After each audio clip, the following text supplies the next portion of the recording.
I thought I was the luckiest new hire at Morrison and Associates when my married boss David started personally mentoring me, staying late to help with projects, and treating me like I was destined for greatness. For months, I believed his extra attention was purely professional, that he saw potential in me and wanted to help me succeed. But what I discovered about David's real intentions didn't just destroy my career dreams, it shattered my trust in everything I thought I knew about workplace relationships, power dynamics, and the man I had respected more than anyone. The truth was so calculated, so manipulative, that it changed how I see every professional interaction forever. If you think you know where this is going, trust me, you don't. Make sure to subscribe because this story will blow your mind. My name is Ashley, I'm 25, and 6 months ago I landed my dream job as a junior marketing associate at Morrison & Associates, one of the most prestigious advertising agencies in Chicago. After months of rejections and entry-level positions that led nowhere, getting hired at Morrison felt like winning the lottery. From day one, David Morrison, the company's founder and CEO, took a special interest in my work.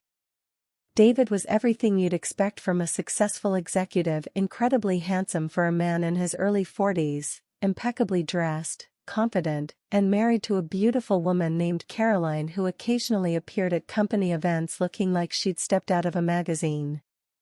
"Ashley," David said during my first week, "I see something special in you.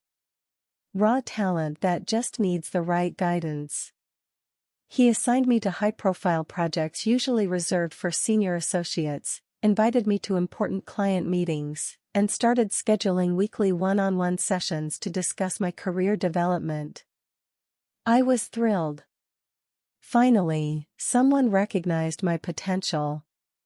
My colleagues were obviously jealous. Sarah from accounting would roll her eyes whenever David would call me into his office, and Mike from creative would make snide comments about teacher's pet. But I didn't care. I was learning more in 1 month under David's mentorship than I had in my entire college program. Our mentoring sessions started professionally enough. We'd discuss campaign strategies, he'd review my presentations and offer feedback, and he'd share stories about his early career struggles and how he built the company from nothing. David was an incredible storyteller, and I found myself hanging on every word. "You know, Ashley," he said during one of our evening sessions, "you remind me of myself when I was starting out. Hungry, ambitious, willing to do whatever it takes to succeed." The sessions gradually became longer. What started as 30-minute meetings stretched to an hour, then 2 hours. David would order dinner to be delivered to his office, and we'd work late into the evening while the rest of the building emptied out. "I don't usually invest this much time in junior associates," David told me one night as we finished reviewing a campaign proposal. "But you're different. You have something most people don't." I felt so grateful, so special. Here was this incredibly successful man who could have been spending time with his beautiful wife, but instead he was dedicating his evenings to helping me grow professionally. The first red flag should have been how secretive these sessions were becoming. David started closing his office door during our meetings, something he'd never done before. He'd lower his voice when his assistant walked by, and once when Caroline called during our session, he stepped into the hallway to take the call privately. But I was so focused on the incredible opportunities he was giving me, so blinded by my career ambitions, that I ignored the growing feeling in my gut that something wasn't quite right about David's sudden intense interest in my success. What was David really after, and why was I starting to feel like there was a hidden agenda behind all his generous mentoring? The shift in David's behavior was so gradual that I almost convinced myself I was imagining it. It started with small things, compliments that felt more personal than professional. "You look beautiful today, Ashley," he said one morning as I walked into his office with the quarterly reports. "That color really brings out your eyes." I felt my cheeks flush. "Thank you, David." Should we review the Johnson account numbers? But instead of diving into work, David leaned back in his chair and studied me in a way that made me uncomfortable. Tell me, Ashley, are you seeing anyone? The question caught me off guard. I've been so focused on work lately. Good, he said, his smile not quite reaching his eyes. Relationships can be distracting when you're trying to build a career. I should know. I didn't know how to respond to that. Was he talking about his own marriage? Was he giving me professional advice, or was there something else behind his comment? Our late-night work sessions began including wine. It's been a long day, David would say, pulling out an expensive bottle from the cabinet behind his desk. We deserve to celebrate another successful campaign. At first, I'd politely decline. David, I think there's been a misunderstanding, I said, trying to keep my voice steady while scooting away from him on the couch. I'm incredibly grateful for your mentorship, but... Mentorship? David laughed, and there was something cold in his eyes I'd never seen before. Ashley, sweet Ashley. Do you really think I've been spending all this time with you out of the goodness of my heart? The room felt like it was spinning. What do you mean? I mean that I've been very, very patient with you. More patient than I've ever been with anyone. He moved closer, and I could smell the wine on his breath. 6 months of late nights, private dinners, career opportunities that other people would kill for. I think it's time you showed me some appreciation. I stood up abruptly, my heart pounding. David, you're married. This is completely inappropriate. My marriage is a business arrangement, Ashley. It has been for years. Caroline and I stay together for appearances, for the company's image. But what I feel for you. He stood up too, moving toward me. This is real. This is what I'd been searching for. I need to go back to Chicago, I said, backing toward the door. Right now. David's expression shifted to something that terrified me. And then what, Ashley? You walk away from everything I've given you? The Johnson account I let you lead? The Morrison Foundation project that's going to make your career? The recommendation letters I've already started writing for your MBA applications? The implications hit me like a physical blow. Are you saying that if I don't? I'm saying that your career at Morrison and Associates depends on how mature you can be about this situation. His voice was calm, businesslike, as if he were discussing quarterly projections. I've invested a lot in you, Ashley. Time, resources, opportunities. I expect a return on that investment. This is blackmail. This is business. This is how the world works. David sat back down, pouring himself another glass of wine as if nothing had happened. Take some time to think about it. But don't take too long. I'm not a patient man by nature. I spent that entire night sitting in the bathroom of the hotel suite, door locked, trying to figure out what to do. Everything I thought I knew about David, about our relationship, about my own career success, it was all built on lies. Had any of my work actually been good, or had David just been setting me up for this moment? The next morning, David acted like nothing had happened. He was professional during our client presentation, charming and supportive. But I could feel his eyes on me, and I knew this wasn't over. On the plane back to Chicago, David leaned over and whispered, "Think about what you want your future to look like, Ashley. I can make all your dreams come true, or I can make sure you never work in this industry again. The choice is yours." But what David didn't know was that I had already made my choice, and I was about to turn his own game against him. Back in Chicago, I felt like I was living in a nightmare. David continued to act completely normal during the day, professional, mentoring, even kind. But there was always an undercurrent of expectation, a reminder of what he thought I owed him. He started leaving little gifts on my desk, expensive chocolates, flowers, jewelry that was far too personal for a boss to give an employee.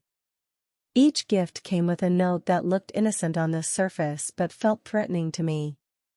For my star employee, or can't wait for our next private meeting.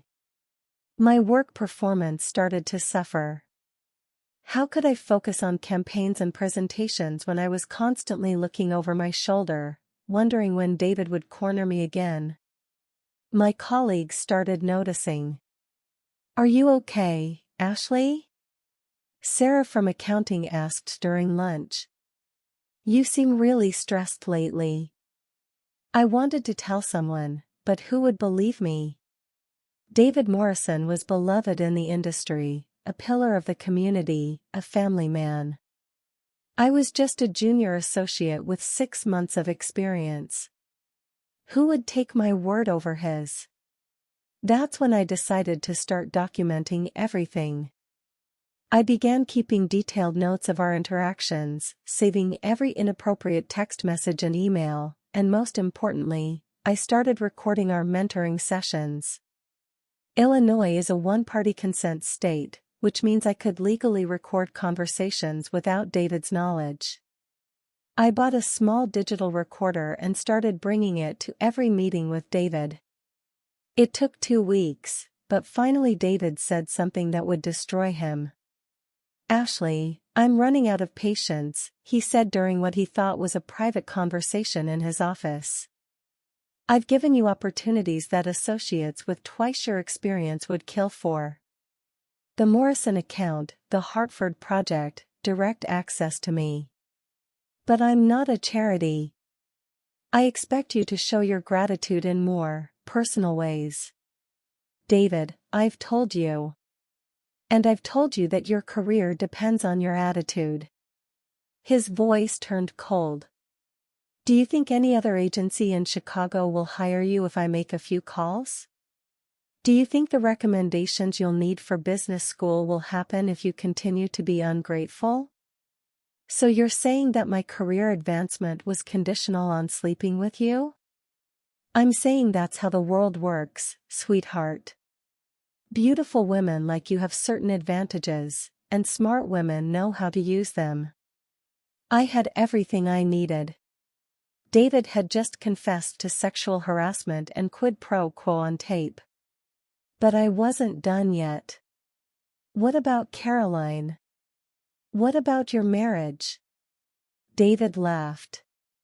"Caroline knows better than to ask questions about my business relationships. She enjoys the lifestyle too much to rock the boat." Little did David know, Caroline was about to find out exactly what kind of business relationships her husband was cultivating.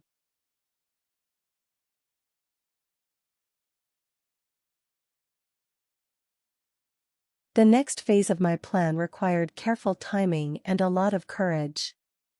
I spent the weekend researching Caroline Morrison, studying her social media, learning about her schedule and interests.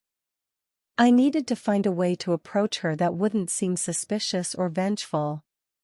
My opportunity came at the Morrison Foundation Charity Gala, an annual event that David had insisted I attend as part of my professional development.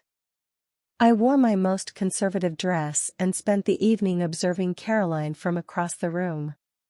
She was even more beautiful in person, but there was something sad in her eyes, something that suggested she might already suspect that her marriage wasn't what it appeared to be. "Mrs. Morrison?" I approached her during a quiet moment when David was occupied with other donors. "I'm Ashley Chin from the agency. I work on some of the foundation campaigns." "Oh yes," Caroline smiled, but it didn't reach her eyes. "David mentions you quite often. He says you're very talented." Something in the way she said talented made me realize that Caroline knew more than she was letting on. This was my opening. Mrs. Morrison, I was wondering if I could schedule a meeting with you to discuss some concerns I have about the Foundation's marketing approach. I handed her my card.